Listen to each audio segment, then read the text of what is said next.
Hi everyone. I chose to do my jigsaw piece on observation mainly because that's going to be a substantial portion of my own data collection moving into this action research project.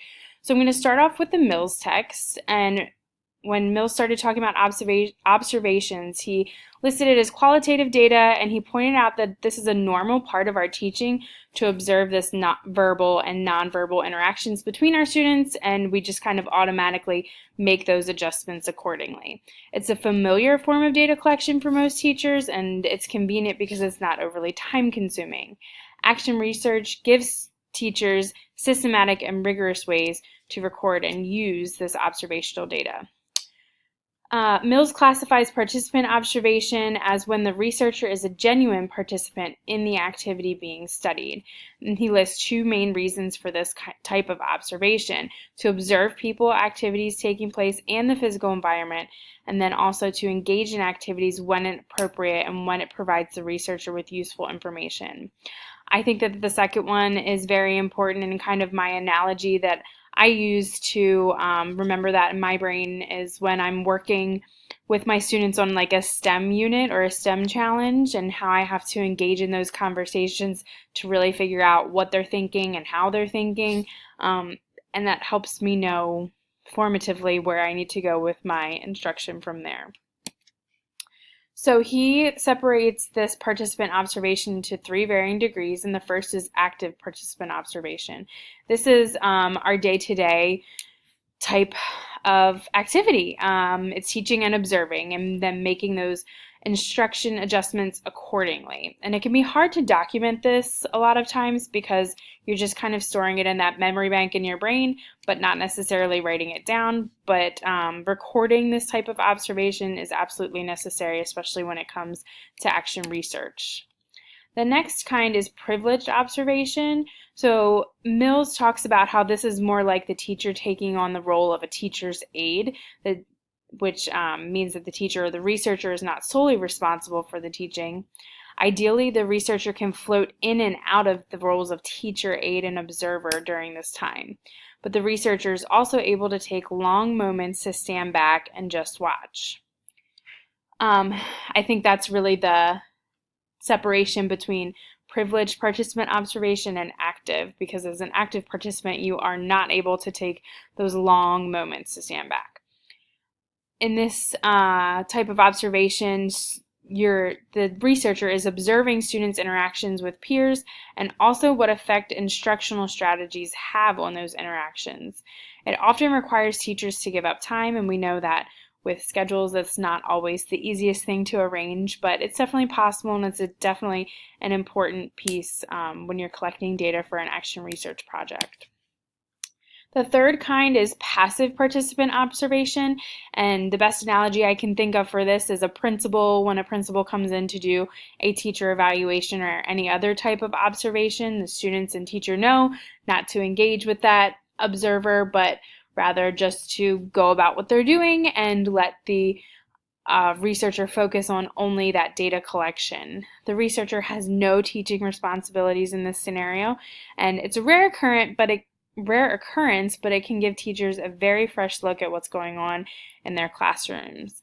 I actually had the great ability to participate in this type of observation last year when we were going through some training with our Foundations Phonics program. We have a trainer that comes in and does lessons with our professional development with our teachers, and as a grade level, we were all able to sit back. My colleagues and my principal and myself were able to sit back and observe the Foundations trainer teaching a full lesson to my students, which was great for me because I could see how I was doing things just a little bit differently than her, but what kind of effect it was making on my students, and especially those students that were struggling with some of the ways that I was presenting things, but did a great job with the way that she was presenting them. So that was a very eye-opening experience for me.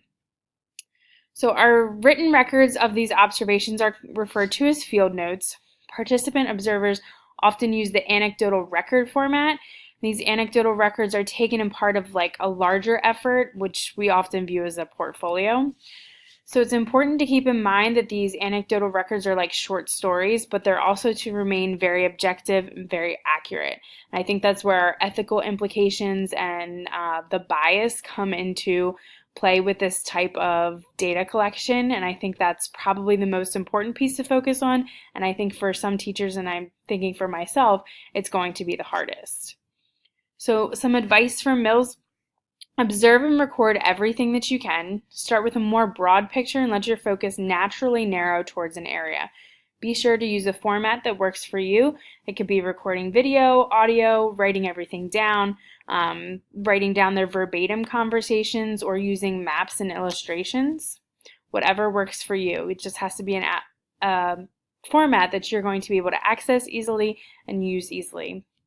Try to approach observations with having new eyes, and I think that helps to limit that bias and eliminate that bias, which is what you really want, and that can be very tricky as an observer, especially when they are your own students that you have every day and that you know so well.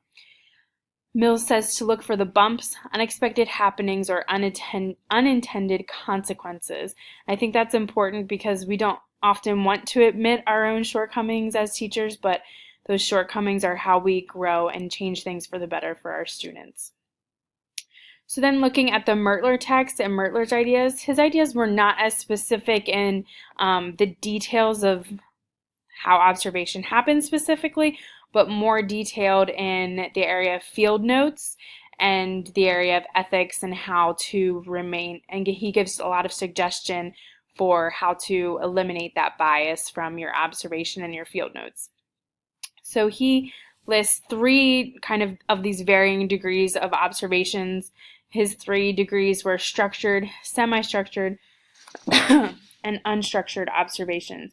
Structured being more focused from the beginning. The researcher goes into the actual observation with a predetermined list of questions that they need to address during that observation. And then at the opposite end of the spectrum, unstructured is more free-flowing and all-encompassing. You're able to notice everything. You're taking a step back and really recording everything that you can. Semi-structured and unstructured allow the teacher to attend to their activities, similar to passive participant observation that Mills talked about, and privileged participant observation. So my favorite idea from the Mertler text was this idea of separating the notes and the comments, and I think that this is an awesome way to make sure that you're remaining objective. He points out that your comments as a teacher are important because you do know your kids so well, but it's important to have that documentation of objective events. So he says that you should keep your events on the left side of the page and comments on the right side of the page. And he also says, do not hesitate to point out your own teaching flaws. After all, this is about growth.